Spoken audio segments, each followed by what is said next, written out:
Our player. This one, gonna go! First home run of the year for the Padres is the first for Xander Bogaerts. Then follow us on X at 97.3 The Fan SD.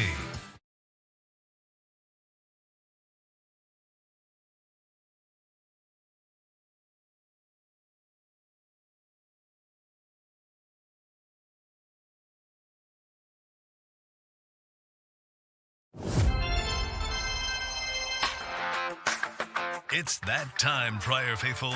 Time to discuss everything going on with the Padres. We've gathered the entire 97.3 The Fan crew together to bring you the most in-depth discussion on the Friars in our weekly Padres Roundtable, presented by San Diego Roundtable Pizza.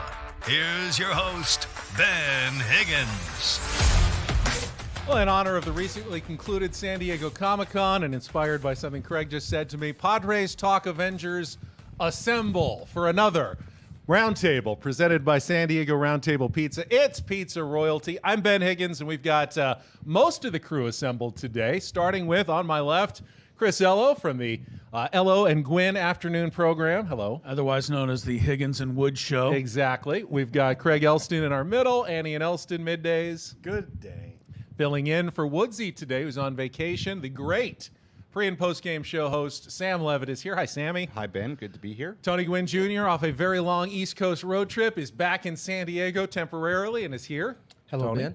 And Annie Heilbrunn at the end in her spot, as always. Good morning, Ben. Good morning, everybody. Well, what about that game? Padres coming from behind against the Dodgers. What a way to start the post-trade deadline with a come-from-behind win. Just some thoughts on what the Padres were able to do last night, Annie. It definitely a lot of good games this season. That's going to go down as one of the best. Yeah, what a thriller. They just keep doing it. I think everyone feels almost like a little hungover this morning, because it was one of those where you're watching it late at night, and for them to come back in the ninth inning like they did and then have that terrific 10th inning. Also, credit to the bullpen and the pitching staff. Like, the Dodgers scored in the first inning, but then didn't score after that. Padres did a great job coming back. A lot to like about that game. Tony, you were on point last night. We played all of Jesse's calls, but I loved some of your commentary as well. Just big moments, and you guys rose to the occasion. Thank you, Ben. I appreciate that. No, it's it's who this team has been really all year. I mean, they play, as I said last night, they play however many outs there are in that particular game. They play that many, and you don't see them giving up at bats at any point. And I just think that is that's something that you kind of ingrain early in the season when some of the ups and downs were happening, and what you're seeing now is a team like starting to, at the right time of year, I should say, starting to play, some really high-quality baseball. Sammy, I was listening to the post-game show. It was a party last night, an all-time record crowd.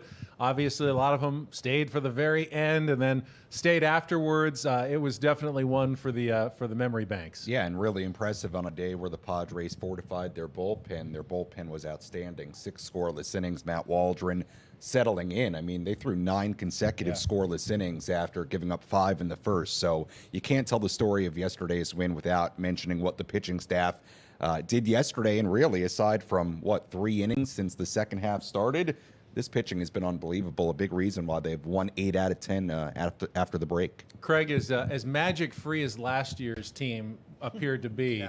This year's team, just the complete opposite, it seems like. It's so true. I mean, 5-0, but 5-1 right away. And I thought 5-3 was the real key there. You get all of a sudden right back to 2 runs. Everyone now is fully bought in from one to the guy at the back of Gallagher Square. Everyone knows the Padres have a great chance in this game. I thought the other real key yesterday is something that portends for the rest of the regular season and the future of the team, which is you were able to see Adrian Morejon, you were able to see Jeremiah Estrada chase a win. That was something at the beginning of the road trip that Mike Schilt was unwilling to do in a 1-0 game. He wasn't willing to risk using those high-end relievers. Now, knowing Adams here, Scott's on the way, there is a lot of depth. He was able to chase that win with those guys, and it was critical to their winning the game. And Chris, obviously the offensive comeback and the home runs and the rally in the 10th, the big moments, but I know you always look for those hidden moments. It's hard to get to 5-3 in the ninth when you give up 5 in the first inning without playing really well for the next 8.5 innings to give yourself a chance. Craig brought up the 2 runs they scored in the 4th inning, which all came with 2 outs, a double, and then a Profar, and then Cronenworth. Just like that, 2 runs come in. That was big. I'm almost starting to expect it, and I think they're starting to expect it. You know, when they fell down 6-0 at Baltimore on Sunday, and they got back to 6-5, and then Manny got robbed in the 8th inning there. After the game, Jake Cronenworth was really down and out for a bit, you know, even though they'd won 7 in a row, saying, we really thought we were going to win that game. And Tony's talked to us on the show about the confidence that this team has right now. So, yeah, 5-0. I mean, you got a record crowd. They have 27 wins at home this year.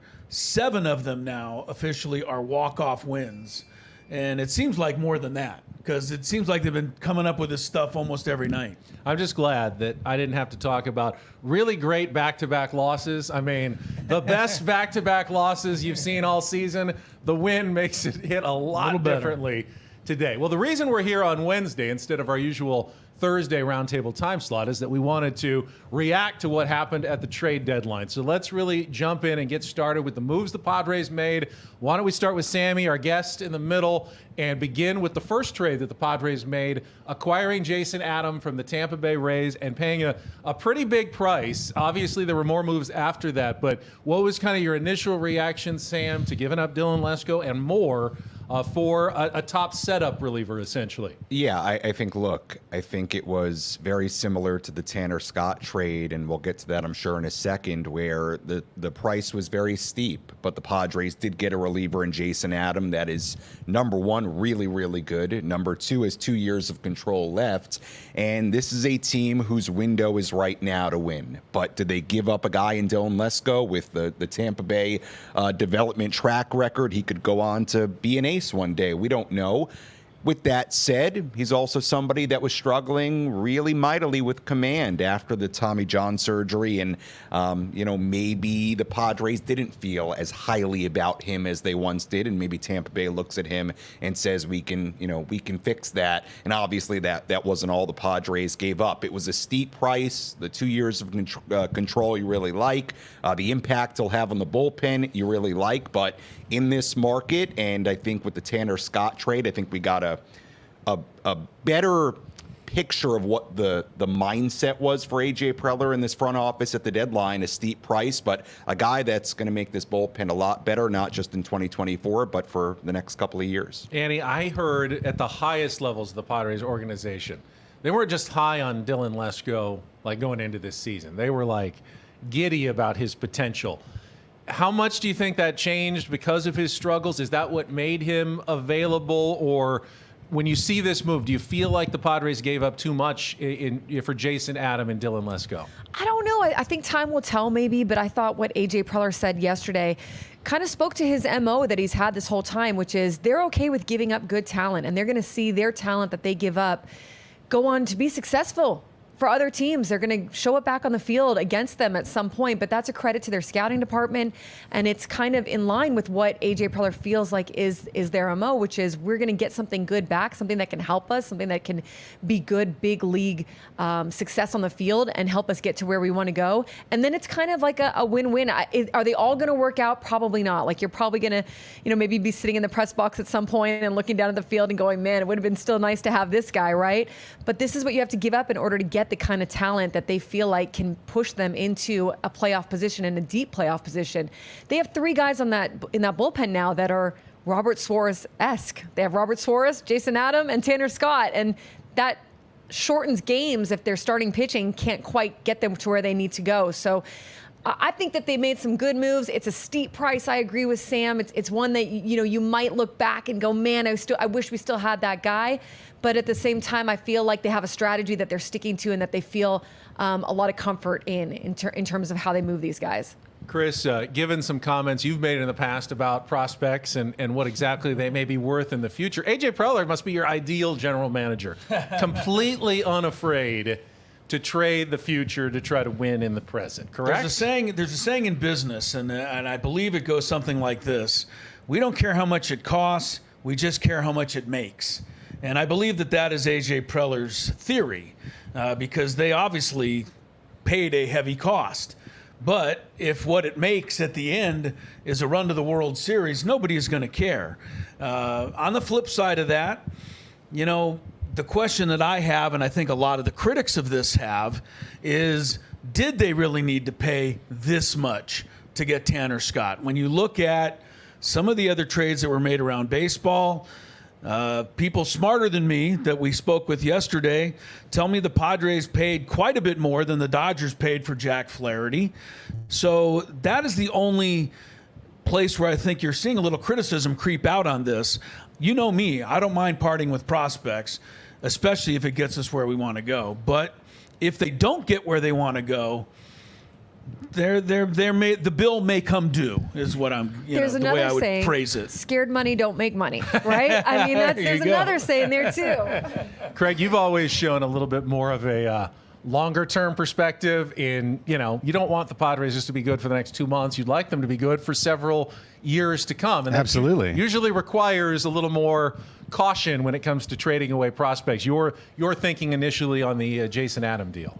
Well, something that we've learned without a doubt is that A.J. Preller uses his minor league system in a way that most general managers and most owners are unwilling for their system to be used. Annie and I have talked about this a lot on our show. They don't use it as a farm system. The goal isn't always to develop talent, bring it to the major leagues affordably, and have it contribute to your big league team. They use it as a battery. They use it just like the thing that you plug into your cell phone when you've got a long day out to make sure that it gets charged. It's something that you just drain in order to power what's up top that you need. And then when it's drained down, you go and plug it in and you let it fill back up, and then you drain it again because you're ready to refill what you've got. And that's how he uses this system. You graduate a Jackson Merrill along the way, and hopefully you'll graduate a Salas and a DeVries along the way. And he's willing to put up with a very expensive team for a year that has basically no depth. He's done this multiple times. But I keep coming back to this. He strip mined this farm system in 2014. He did it again in 2020. He did it again in 2022. And he rebuilt it every time, twice within 2 years. So he thinks, drain it, rebuild it, and in 2026 we can do it again. And I think that's a really key point. You made the battery analogy. Well, with those portable batteries, you still need to charge the portable battery to charge your device, your phone. And he does that, recharging the portable battery about as well as anybody in restocking That's right. the farm. So he's in a unique position where he can do it. He has the mindset to do it, and we'll see how it plays out. Tony, I'd imagine players don't have that long-term of a view of what the organization is doing because careers are inherently short, and they want to win when they're on the team. So I'd imagine it's almost always viewed as a good sign when they make a move like that add a player now, and they don't really care what's happening in 3 or 4 years. Within the clubhouse, Yeah. for sure. And I think it's important to remember, like, none of these situations for these teams are all, cookie cutter, right? Some teams use them as a battery. Some teams build their whole teams through them. And you can have success both ways. There isn't a certain standard that you have to have your club be this way in order to have success. I also remind people that this window has been about 4 years. 2020 was the first year we started to see this team come alive. 2021, we had our disappointing fall, but 2022, we were right there. So this run of this organization being competitive and good, which is more than we can say that most of us have ever seen in this city, is on the right path.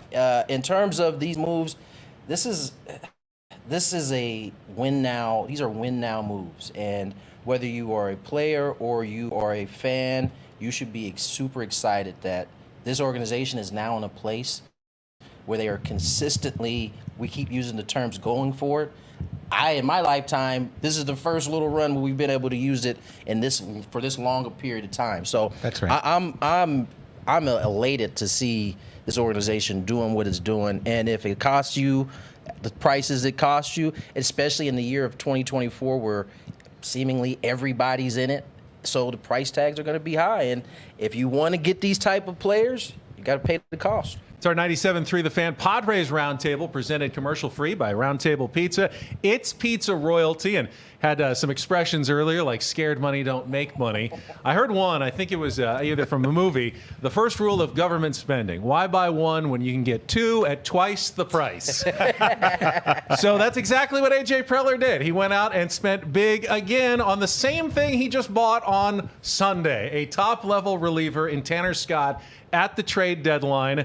And the price, Craig, was pretty much as high or higher than the one he paid just 2 days before. Is it smart to address the same thing twice and not spread the level around a little bit on starting pitching or on another bat to join the lineup? I'm going to say yes. It is smart because the way the market developed as it turned out, the price for starting pitching was ridiculous. I personally believe, and I'd love to get the down the road forensic analysis of the deadline, I think the Yusei Kikuchi trade just screwed up the whole deadline because the price that the Astros paid for 10 starts of a very middling, honestly, his ERA is about the same as Martin Perez.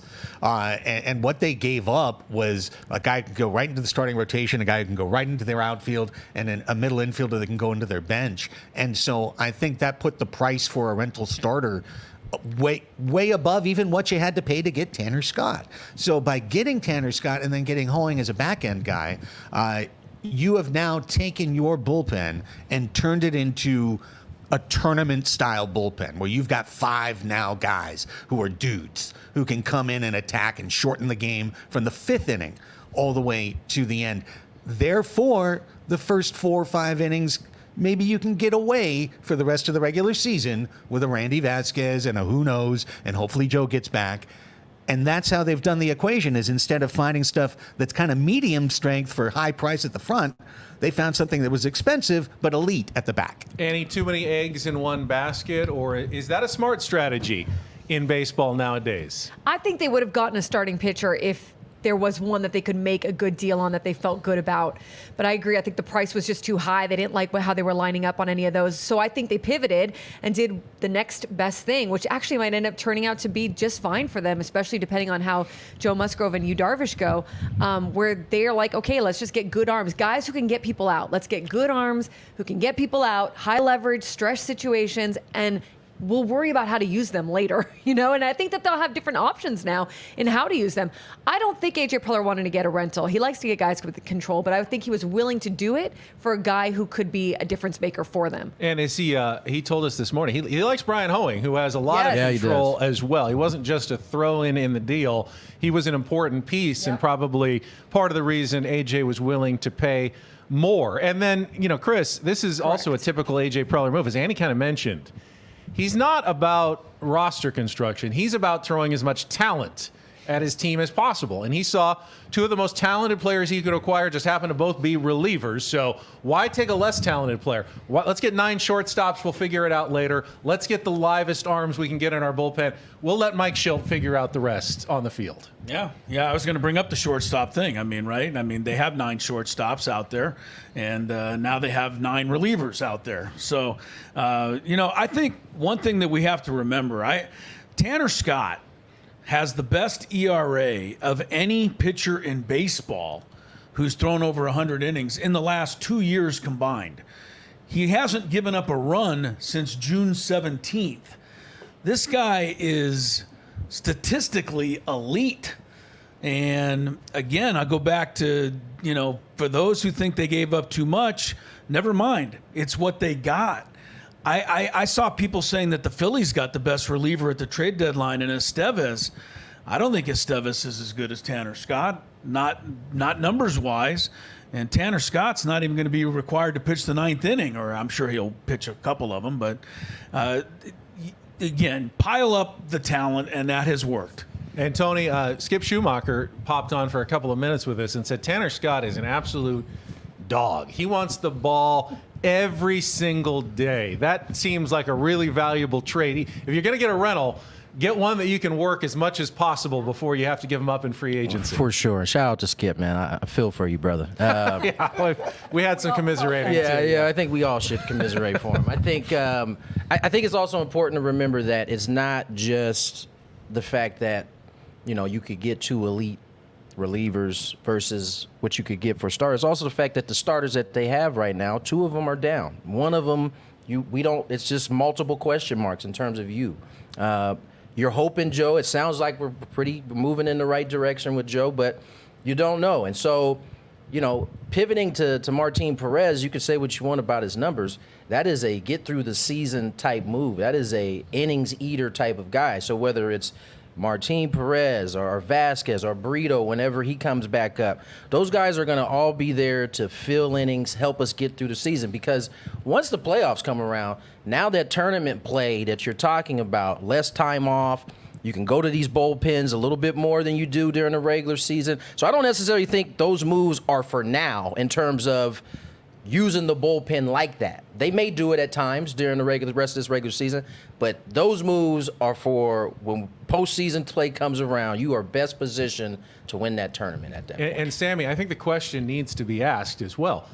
Did the Padres really give up that much for Tanner Scott? As writers like Keith Law have pointed out, Robbie Snelling, it may have been a top 100 prospect 6 months ago, but like Dylan Lesko, his stock has gone down. Graham Pauley's stock has gone down. AJ sold a lot of stocks that were on the fall to get pieces that can help him right now. Did they really give up as much as some people are saying that they did? Yeah, it's a really fair point that whether it's Lesko or Snelling, not only were the stocks down, but also in reality, when were these guys going to help you? Lesko and Snelling are a ways away.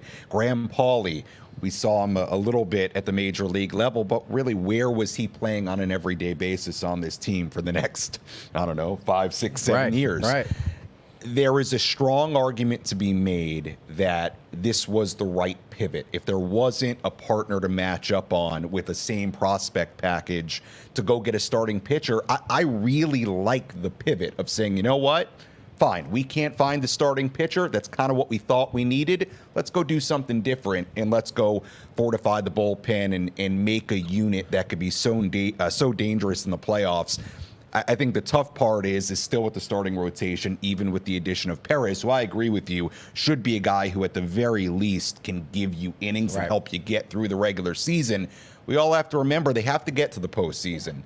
There are 6 teams right in the mix. There are starting pitching questions. But I like the pivot. Look, the knee-jerk reaction from somebody that is just looking at prospect rankings may be like, oh, my goodness. Yeah. They sold the farm for 2 relievers after what they did in the Cease and Arise trades. But I think that's looking at it without a whole lot of context on a number of different levels, including the fact that some of these minor leaguers, maybe their stock was down and maybe it was down considerably. Just to that point, I've spoken to multiple evaluators who say that it's the talent level is down for whatever reason this year.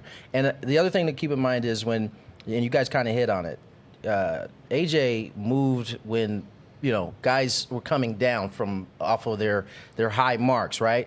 The other thing to remember is every year somebody who's not on an organization's top 25 list will enter into the chat the following year because that's how development works. That's how that's part of the reason why the Padres were able to fall out and then get back in. Guys develop. They came into that top 25 or top 10 or whatever it is, plus the draft picks. And so AJ is no dummy. When AJ is giving up guys, they may be high on a lot of people's list. They may be high on his list, but he feels like there's something that is better or he could get better at some point. And what's funny as well, just thinking about it as we're talking, he kind of did the same thing with Gore and Abrams, too. Did. Abrams was in the major leagues, had struggled. Gore was not necessarily the number 1 overall prospect in baseball after dominating the California League. Maybe some warts had shown up in the major leagues a little bit. There's a bit of a history to this. Well, and I just want to build off that point because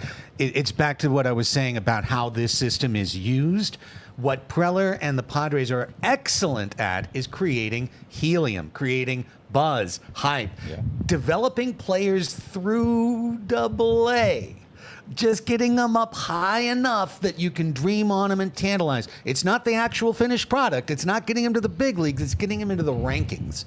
And then when they're in the rankings, then you've got a chance to move them for things, and the battery is recharged. It's our 97.3 The Fan Padres Roundtable presented by San Diego Roundtable Pizza. It's pizza royalty. All right, it's been pretty positive. I don't know that AJ would appreciate us giving up his goods like that, though. We just kind of gave his. It's been pretty positive so far. I'll tell you, I do have one concern. After talking to AJ and asking about, all right, well, how are you going to fill the rest of those starting pitching innings? Because there's still 18, 19 starts you need out of your fourth and fifth starters the rest of the year. Is that all Randy Vasquez and hoping Joe Musgrove comes back? And he mentioned Johnny Brito and he mentioned Hoeing as possible. Is that enough, Chris? Are they going? Is Martin Perez? Is that enough to get them through to the end of the season? As Sammy said, you got to make the playoffs before you can make an impact in the playoffs. Time will tell. I mean, I don't know. I mean, it's definitely a risk. Martin Perez, through no fault of his own, comes from the Pirates, comes with a high WHIP, comes with a rather high inflated ERA and only 2 wins. I don't think there's too many Padre fans that can help but think of Rich Hill and hope that Martin Perez isn't another version of Rich Hill, because that helped cost them a playoff spot last year by turning over 8-9 starts to him. So Martin Perez, if he's going to get some starts, to me, has to prove it right away. Hoeing, potentially, I think he was an opener twice already this year. Maybe they go that route a little bit with all the bullpen they have now.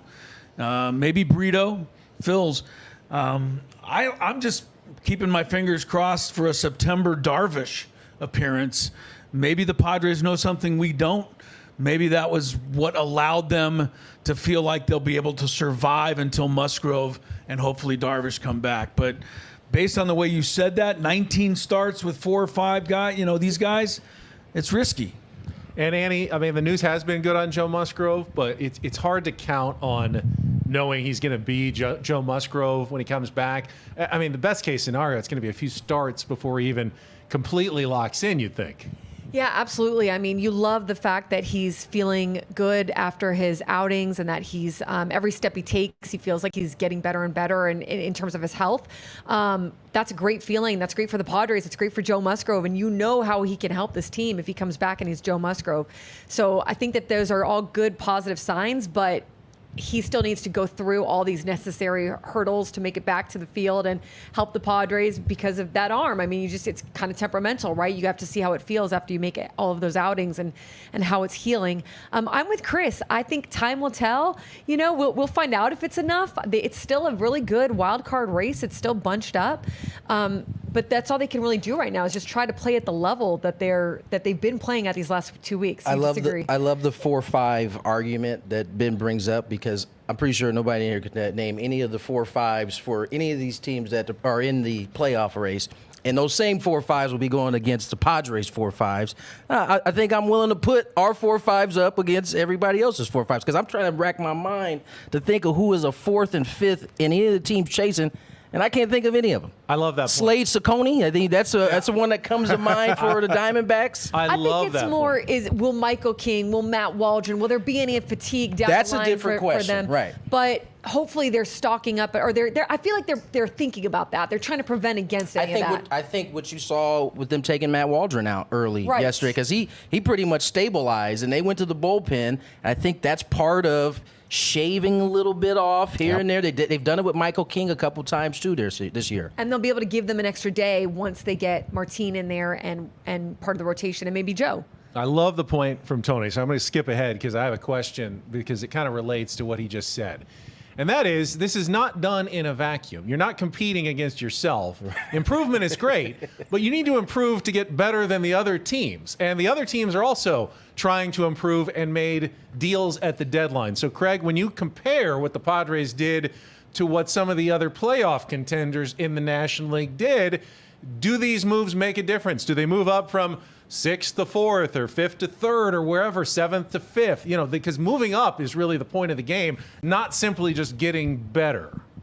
Well, that's correct. And I think it's important to note that a common conception that we all shared and said in previous roundtables is currently proving to be untrue. We'll see how it finishes out. But I think all of us said that to get into the playoffs, 6th seed, 84 wins would probably be enough. All that time when the Padres were kind of mucking about 500, but they were in the 6th spot. Well, it's okay. It's all right because that's where it is. Well, right now, 6 games over 500 is below the cut line.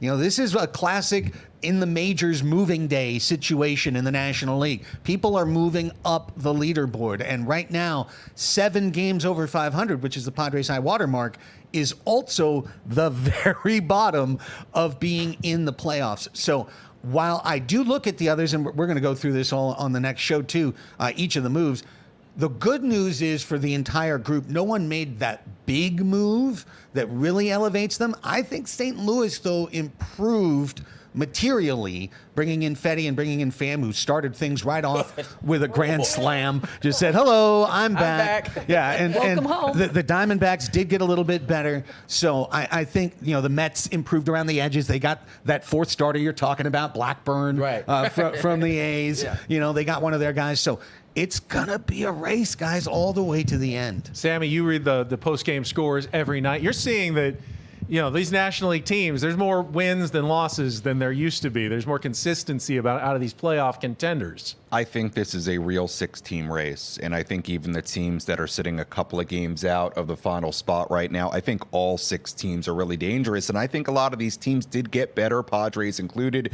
You mentioned the Mets. They also got Jesse Winker. You mentioned the Pirates. They got Brian De La Cruz. They got Isaiah Kiner-Falefa. The Braves are trying to do something where they're getting the band back together, getting Soler, but they're a great organization and great team. Again, we talk about the moves the Padres made. I think in a playoff scenario between their starting pitching, the star power offensively, the new bullpen arms, yeah, they're in a great position. But if I'm a Padres fan, I would not sit there and say, oh, well, when we get in the playoffs, it's going to be great. This is going to be a real race, and the one thing the Padres cannot do under any circumstance, which is something we saw quite a bit over the course of the first 100 games or so, there can be no skid. They've got to continue to play well down the final stretch. I think we got to be careful with that because that's no all big skid. That's all contingent on what the teams around them are doing. Yeah. And we've seen this act before. Padres have gone as high as what, four or five games above 500 before we got to this point, and then we've seen them slip back down. And also we've seen them go nowhere in the race, stay right where they are. So this is a Jekyll and Hyde National League division or standings this year. I'm not sure that this pace is going to keep up from all 6 of these teams. True, but I am, Annie. I'm worried about the Diamondbacks and the Mets just because they're playing really well right now and they've got talent. Worried about the Cardinals. They got improved. I will say, I liked my call from the last roundtable that the Braves might not be a playoff team. They picked up Soler. That's not enough to overcome all the losses and injuries that they have suffered. And they've been kind of the one team that has started to give ground and started to leak air in this race. I don't know if they can keep it up. Who are the teams that you thought did the best and worst here in the National League at the trade deadline? I mean, I think just in general, thinking about that, 2 weeks can change so much one way or another. I look at the Padres, again, I know always going back to that 2021 year, but we're July 31st right now. On August 10th, they were 17 games or 14 games over 500 and didn't make the playoffs. So, so much can change in the course of 10 days, 2 weeks. It could be completely flipped, So I have a hard time knowing exactly, predicting. Yeah. But I think that I agree that there were no real big superstar ones. I thought the Cardinals did make themselves better. I think the Diamondbacks made themselves maybe a little marginally better. But I felt like every team kind of got a little incrementally better.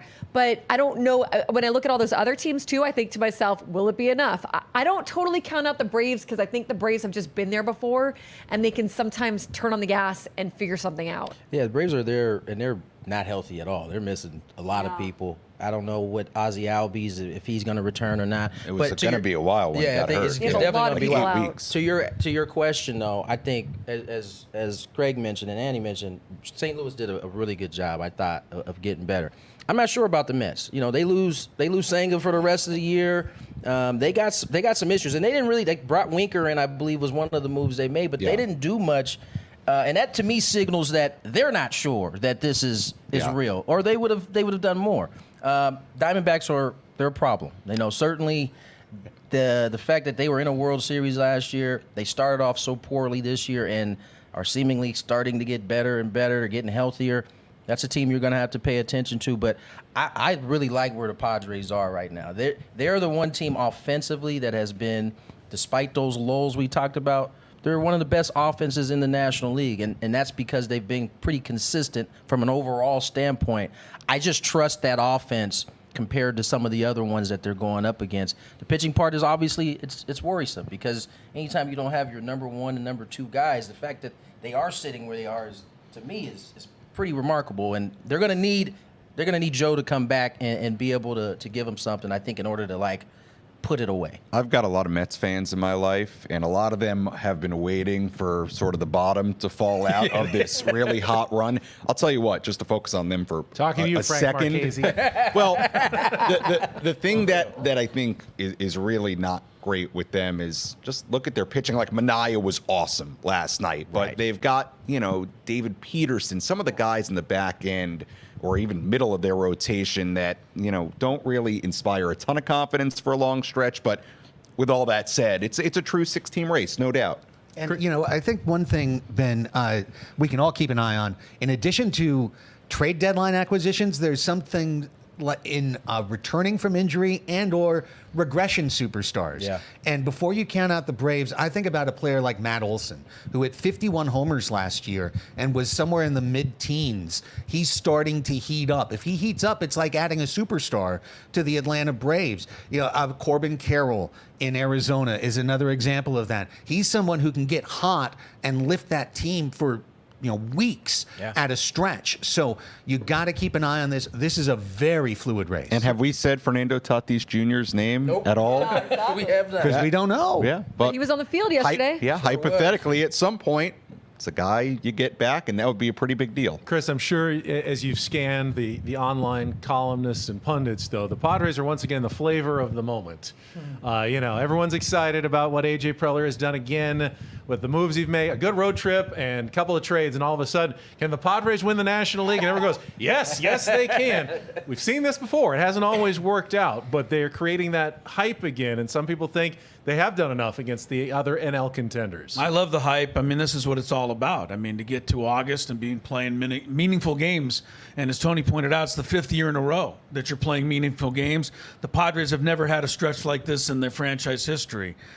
The one fly in the ointment here is we asked which teams got better at the trade deadline. Yeah, we forgot. The Padres did.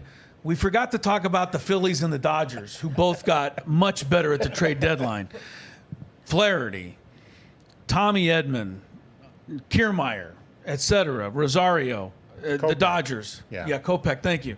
The Phillies with Estevez, giving them a bullpen that is on par maybe with the Padres, and adding, some other pieces. Austin Hayes, maybe he bounces back the last 2 months. He had a home run last night. Those are the two teams you're going to have to beat eventually. Great point. To make all of this pay off in, getting to an NLCS or a World Series. So that's the biggest question to me. As it was told to me yesterday, if they go to the first round of the playoffs and get knocked out, the Padres that being, this is going to be a bit of a disappointment now that they've set all this up. So the Phillies and the Dodgers are still out there, and they definitely improved. The best case scenario, obviously, and please tamp down my excitement and enthusiasm, Padres, as of this roundtable, 5.5 games behind the second-seeded Dodgers. And if they win just one more against them, they have the tiebreaker in that race. Is it feasible to think that the NL West is still in play, Tony? And if the Padres play really well, that maybe even a bye in the playoffs is in play for the San Diego Padres down the stretch? I think for us, yes, it is absolutely something we can think about. And listen, I've been on a team that got snatched with an 8.5 game lead before, so it is within question that they could definitely come back and win this division. But they got to play really well down the stretch, right? They got to play, the type of baseball we've seen in the second half, they would have to continue that type of pace to really challenge the Dodgers, I think, and to have a chance.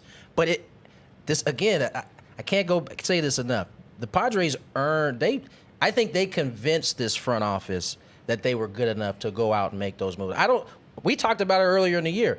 None of that was a sure thing. They had to go out and prove it. And I think that is the thing that makes this year with the hype is a little bit different. Because I recall some of those years the Padres had the hype, but they weren't necessarily playing good baseball. They are playing their tails off right now. And I think it's warranted that people are talking about them in the way that they are.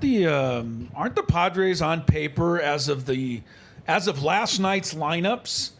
Aren't they on par with the Dodgers right now? That wasn't the Dodgers. I mean, no Mikey, no Freddie. But it is right. Yeah. Well, you're asking if they can catch them. It may be the Dodgers for another few weeks. I don't know how long's Gavin Lux going to have to bat third. I mean, the Dodgers are nowhere near the Dodgers right now. Maybe they can be picked. They're vulnerable right now. And Craig, I will say, I did a little research. The schedule favors the Padres. Dodgers still have to play Phillies, Orioles, Guardians. They do. They have a very tough schedule. They've got a very tough schedule. The Padres still have all their games against the White Sox, the Marlins, some of the teams that have absolutely sold. I'm not saying it's possible. It's a tightrope. It could have been over if they didn't make a 6-run comeback. I mean, they are walking a tightrope to catch the Dodgers, but so far it's still a dream that's alive.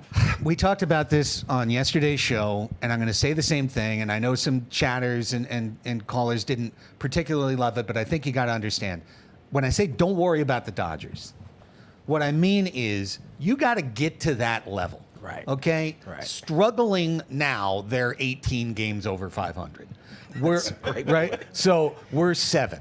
So get to 12 over. Get to 14 over. Now we'll start talking. Yeah, right? that was why I preferenced that by saying, for us, yes, because those guys in the locker room, that's exactly the mindset that they're going to have, is that we're not worried about them. We're just going to keep coming out here and playing good baseball. We're going to pick our head up, and we will be 12 up. We'll be 15 up. And now that conversation becomes a real conversation. Annie, the clubhouse, and you're in there a lot, is undoubtedly a good place right now. Maybe among the best you've seen, covering the Padres? Yeah, and winning in the fashion that they've done makes that clubhouse a great place.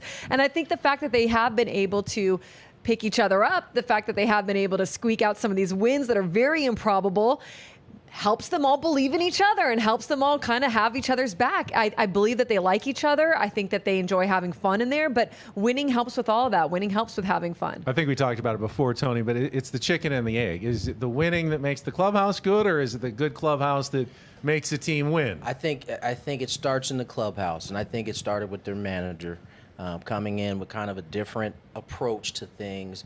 And those guys bought in early, and it was tough to watch at times early. We all came in here on Thursdays, and everybody had their gripes about what we were watching, but there was a long-term plan to it. And when you watch those guys, one thing that can really bring a team together, when guys go down and guys have to step in and fill in for them, and they do it well, that brings you closer as a unit. Because as Annie just said, okay, you're going to come in here and you're going to be a contributor. We got your back, no different than we'd have whoever you're filling in for. And so when those guys come back, guess what? Everybody just slides into their roles as we've seen them do. Yesterday was such a great example of that. With Solano. Right? Solano comes in. Off the The bench.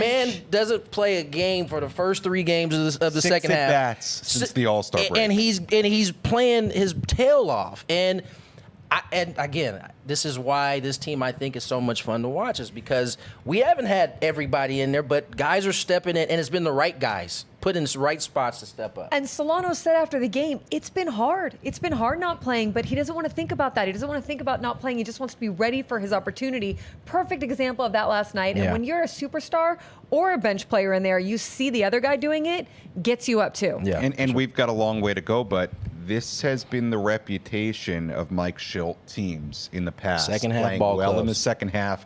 Bob Scanlon during the pregame scrum yesterday brought up a stat. I can't remember it, of how well Mike's clubs play out of the All-Star break, and obviously had that great run with the Cardinals towards the end of the season a few years ago. But this has been their reputation. They've got a long way to go. But yeah, I mean, early on in spring training, he kept saying, I don't want to misquote Mike, but he said something along the lines of, better as the games go, better as the series he was talking go, about better their as the season goes. He was something talking about like their that. makeup. It was like we'll figure it as we go. Yeah, as we go, it'll start to feeling come like that a little bit, but they got a ways to go. And Mike Schilt, I believe Mike Schilt schooled Dave Roberts last night. I really did in that bottom of the 10th inning, because I played that whole inning out in my mind.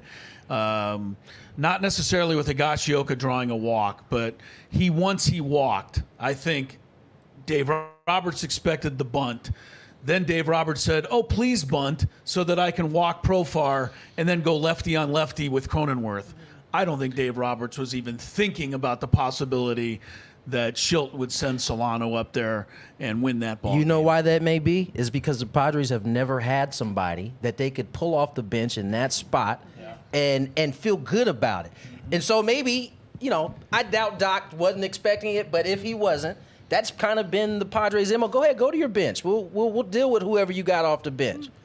And Cronenworth, who has had success against Vesia, was like, okay, that's fine. I loved that from I Jake. want the team to win. And that's great. Who did Cronenworth get the pennant-winning hit against, or the series-winning hit against? Exactly. And they took him out. That's why it was a surprise. I mean, I have to say, I've been well known to like Dave in the past, but to try to go and make a pitching change after you just sent out your pitching coach kind of tells me you didn't expect whatever was coming there, and you were caught flat-footed in the 9th inning by Mike Schilt. Here's the one thing I'd like to add to that. This is now a team that, as we have all said, they have built this chemistry, they've built this confidence in one another, and it's incumbent now on the manager to be always putting his players in the right position to succeed, understanding that everyone has that shared trust. Jake has been slumping of late. Jake's numbers against lefties this year, I'm sorry, I'm going to bring it up on the roundtable for like the second or third time, but they are not good. They have not been good. Donovan Solano's are great. Donovan Solano needs to start tonight against Kershaw. He needs to be in the lineup against left-handers, and if that requires Jake to be on the bench as a great option, I think that is fine, because now we're going for it. We're going for it all.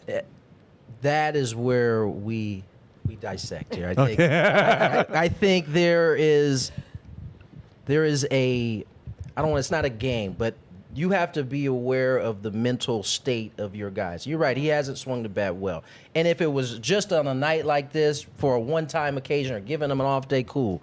But you can't now mess up what he's got going on by taking him out of the lineup right now. You've rolled with him this long. And if you get to a situation like you did last night late, have at it. That's a game-winning situation. But I just think you got to tread lightly when you start to try to move pieces around to get the perfect fit every time. You nearly got the eye roll that I usually get from Tony. Not quite, but you almost got it when he diverted. We went down the road pretty far together there. It was all right. Was anybody? Can I ask one more thing about last night's game that I didn't talk about post game or anything? Was anybody else surprised that Arise bunted last night? Were you surprised by that? Okay, I was not at all. I knew, because first of all, he's an excellent bunter. Yeah. I don't know if you guys have seen this kid bunt, but he is excellent. And I just knew in that situation, he was going to pass the baton. He was going to put it in. And I don't know if it was Schulte that gave him that or if it was Luis on his own, but I saw that coming because, the Padres are, again, one of the better teams executing in situation baseball this year. Why not give yourself two shots right there? And by the way, when Dave Roberts came out to talk to the umpires after Pryor went out, Manny was in the on-deck circle, and he was shaking his head. He was all over it. You can't do that.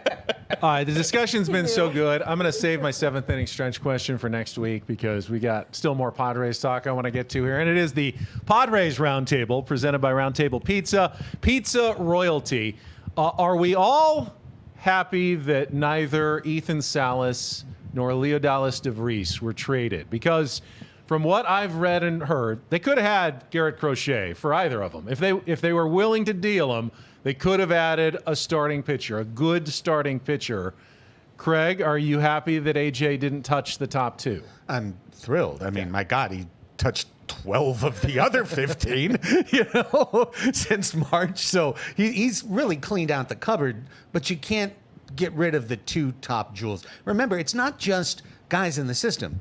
This was a player you spent your entire international budget on, Salas, and then another player you spent your entire international budget on in Leo DeVries. So the Padres have already invested around $10 million in these two players. It's a different situation than just a kid that you drafted out of college or something and you're trying to move up the system. The Padres need to have future solutions. There is a check coming due next year. We talked about, and you're absolutely right, the window's wide open. 2022, drained the battery. 2021, problem. 2022, 2023, problem.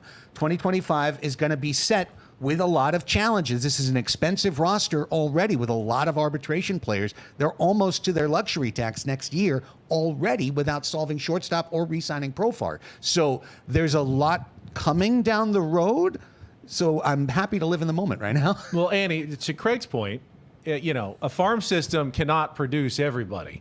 You've only got 9 spots in your lineup. And if you can fill 3 of them, and if Salas and DeVries both become big leaguers and you got Merrill, and you're filling a third of your lineup with your own homegrown guys, that's a very successful farm system. So you're betting on big on those 2. But if they come through, you're kind of getting the best of both worlds. You're having your cake and you're eating it too. Yeah, I mean, I think that he has had such success with Jackson Merrill. They're not all going to be Jackson Merrill, but these are 2 guys that you feel very strongly about are going to have the potential to have good careers. So selfishly, I think it's good to continue to get to see them and see what they can do. And we've heard such great reports about them. But look, if it comes down the line and he feels like it's time to move on from them for something else, maybe he sees something the rest of us don't, then I think you make that move. But for them to get out of this scenario, keeping them intact, I think that's great. Sammy, we're all kind of prisoners of the moment, but having seen the recent highlights from Lake Elsinore of DeVries, I would have been really sad if they had traded him, because I started dreaming. Tony's laughing again. He's laughing at me again. I know it's single A. I wasn't laughing. I'm cold. Oh, he's just cold. He's cold. He didn't roll his eye. Okay, So chilly. I'm so cold. I would have been sad if they had traded DeVries. Yeah, I would have been too. Look, obviously it's low A, but he is 17 and he is all of a sudden really dominating the level, which I don't think is nothing. Look, the fact that they kept Salas and DeVries, obviously, for the long-term plans of the organization is wonderful, and hopefully those 2 guys are superstars. Certainly they feel like they can be. Those guys are a ways away, right? I mean, we've seen Ethan Salas struggle quite a bit in the minors this year. Maybe just things have slowed down a little bit with him as far as when he could get to the major leagues. DeVries is 17 years old. My goodness. I love that they kept him. To Craig's point, what will be interesting, number one, what happens over the course of the next 2 months, but then beyond that and heading into next year with the cupboard really bare beyond those 2, is how exactly they go about filling needs when they arise. But I think right now, for me, I think for a lot of us, for Padres fans, that's something I think we'll worry about in 2 to 3 months and see where they are. I was expecting Craig and me and Sammy and maybe Annie to want to keep both of them. If anyone would have been willing to trade either of them, Chris or Tony, either of you, would you have been willing to make a deal and send one of those guys out for a pitcher? I think Garrett Crochet made the decision really easy not to trade either of those Congratulations. You played yourself. two. Yeah. I mean, because I think they would have been tempted. I think they would have been tempted to do it. I do. And I would have been tempted to do it if Crochet had only said something along the lines of, wherever I go, I want to do whatever I can to help that team get to the World Series. I'll give whatever I have. Yeah, Because as we would all agree, if by trading DeVries and Salas, there was somewhere you could make a deal that said you get your World Series, we'd move them in a heartbeat. Sure. So that's my answer to it. I'm happy they kept them based on Crochet's stance.